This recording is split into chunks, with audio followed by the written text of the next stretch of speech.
En julio de 1995, el enclave de Srebrenica se convirtió en el escenario de uno de los fracasos más graves de la comunidad internacional tras la Segunda Guerra Mundial. Designada como zona segura por las Naciones Unidas, Srebrenica debía estar protegida de ataques y servir como refugio para miles de civiles bosnios musulmanes desplazados por la guerra. En la práctica, esa promesa dependía de una presencia militar mínima, reglas de enfrentamiento restrictivas y una voluntad política que nunca se materializó. La ciudad estaba aislada, rodeada por fuerzas serbobosnias y conectada al exterior por rutas frágiles. La población civil había crecido de forma descontrolada, decenas de miles de personas vivían hacinadas, con escasez de alimentos, medicinas y munición para las fuerzas locales.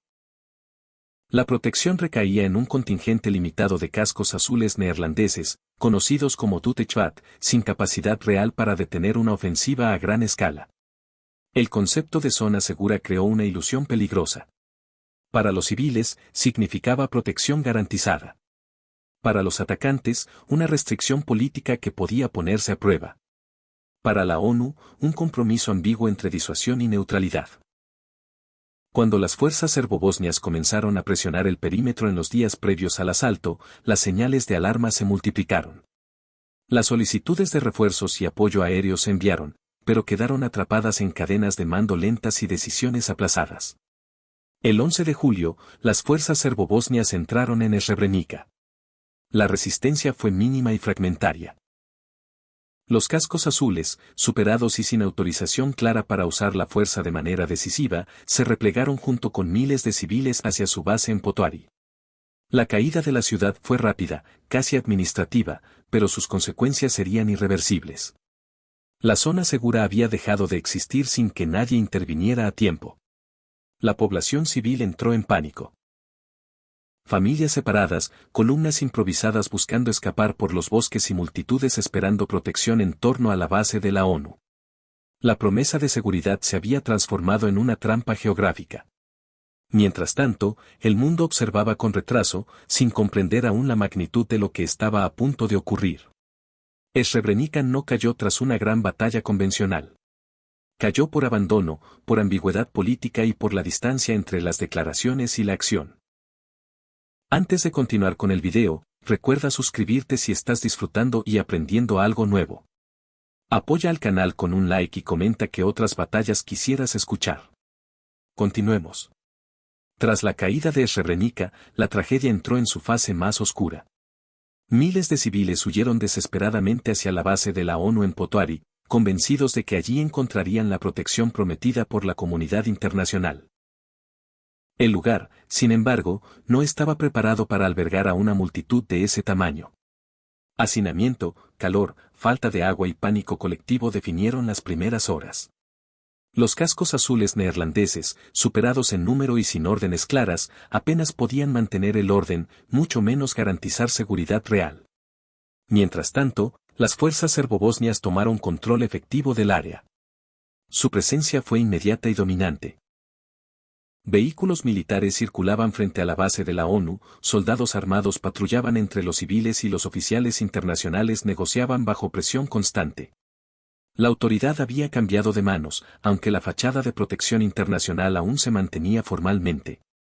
En la práctica, la zona segura ya no existía. Uno de los momentos más críticos fue la separación sistemática de la población. Hombres y adolescentes fueron apartados del resto de los civiles con el pretexto de interrogatorios y verificación. Mujeres, niños y ancianos quedaron al otro lado, sin capacidad de intervenir ni comprender plenamente lo que estaba ocurriendo. Esta separación no fue caótica ni accidental, fue organizada, progresiva y ejecutada a plena vista, en presencia de observadores internacionales sin capacidad de detenerla. Al mismo tiempo, miles de hombres intentaron escapar por los bosques en columnas improvisadas, buscando alcanzar territorio controlado por el gobierno bosnio. Esa huida no fue una retirada militar, sino una marcha desesperada de supervivencia. Las rutas estaban minadas, vigiladas y sometidas a emboscadas constantes. Muchos murieron en enfrentamientos, otros se rindieron engañados por promesas de trato justo, y muchos más fueron capturados tras días de hambre, agotamiento y confusión. Las solicitudes de apoyo aéreo se repitieron durante esas horas críticas. Algunas llegaron tarde, otras fueron rechazadas, y las que se aprobaron resultaron limitadas y simbólicas. El sistema de mando internacional, diseñado para evitar escaladas, se mostró incapaz de reaccionar ante una situación que exigía una respuesta inmediata y contundente. Cada retraso aumentó el margen de maniobra de los atacantes y selló el destino de miles de personas. En Potoari, la escena era de impotencia absoluta. Los cascos azules negociaban evacuaciones mientras observaban cómo la población era despojada de cualquier protección real. Los civiles subían autobuses sin saber a dónde los llevaban, los hombres ya no estaban. La separación, ejecutada bajo la bandera de la ONU, se convirtió en el símbolo más duro del fracaso internacional. La seguridad prometida no solo no llegó, sino que se volvió parte del mecanismo de control. Srebrenica, en esos días, dejó de ser un enclave sitiado y pasó a ser un espacio de abandono total. No hubo una gran batalla que alertara al mundo, ni imágenes espectaculares de combate. Hubo, en cambio, decisiones administrativas, órdenes ambiguas y silencios prolongados que permitieron que la violencia avanzara sin obstáculos. La zona segura no cayó por fuerza militar abrumadora, sino porque nadie estaba dispuesto, o autorizado, a defenderla. En los días posteriores a la caída de Srebrenica, la magnitud real de lo ocurrido permaneció oculta, fragmentada en testimonios incompletos y rumores que parecían imposibles de asumir. Mientras mujeres, niños y ancianos eran trasladados fuera del enclave, miles de hombres y adolescentes desaparecían sin dejar rastro. No hubo comunicados claros ni explicaciones oficiales inmediatas. La zona segura había colapsado, pero el mundo aún no comprendía el alcance de la tragedia. Con el paso de las semanas, comenzaron a aparecer las primeras evidencias. Informes de supervivientes, imágenes satelitales y hallazgos en zonas rurales revelaron ejecuciones masivas y fosas comunes. La separación que había ocurrido en Potoari dejó de ser un episodio confuso para convertirse en la antesala de una matanza sistemática. Lo que había sido presentado como una evacuación terminó siendo reconocido como el peor crimen cometido en Europa desde la Segunda Guerra Mundial. La reacción internacional fue tardía y profundamente insuficiente frente a lo ocurrido. Las Naciones Unidas iniciaron investigaciones internas, y los gobiernos implicados emitieron comunicados de condena, pero nada de eso alteró el hecho central: la protección prometida no se había materializado cuando más se necesitaba. Srebrenica se convirtió en sinónimo de fracaso institucional, de una distancia brutal entre el lenguaje diplomático y la realidad sobre el terreno. A nivel jurídico, el caso marcó un punto de inflexión. Tribunales internacionales comenzaron procesos que, con los años, calificarían los hechos como genocidio. La identificación de víctimas fue lenta y dolorosa, extendiéndose durante décadas mediante trabajos forenses complejos. Familias enteras vivieron años sin saber el destino de sus seres queridos, recibiendo restos parciales hallados en fosas reubicadas para ocultar los crímenes. La justicia llegó, pero nunca a tiempo para salvar vidas.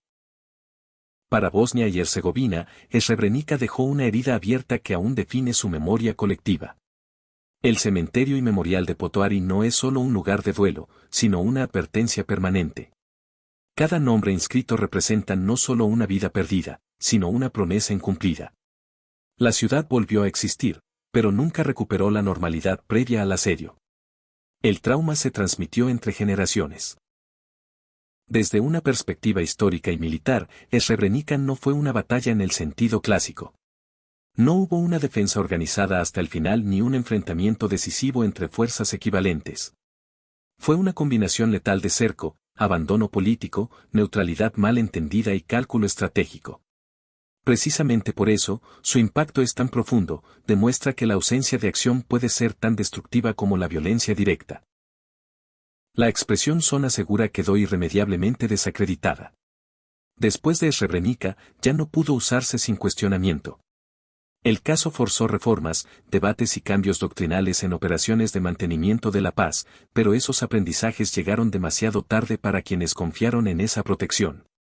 Srebrenica se transformó en el ejemplo extremo de lo que ocurre cuando la comunidad internacional observa, duda y retrasa decisiones críticas. Hoy, Srebrenica es recordada no solo por la masacre, sino por la lección que dejó. No basta con declarar protección, hay que sostenerla con voluntad política, medios reales y reglas claras. Cuando eso no ocurre, las palabras se vacían de sentido. La zona segura donde nadie llegó a tiempo permanece como una advertencia histórica permanente. En la guerra moderna, la inacción también mata. Gracias por llegar hasta el final del video. Si te gustó, no olvides suscribirte para apoyar al canal y continuar con más batallas olvidadas. Hasta el siguiente video.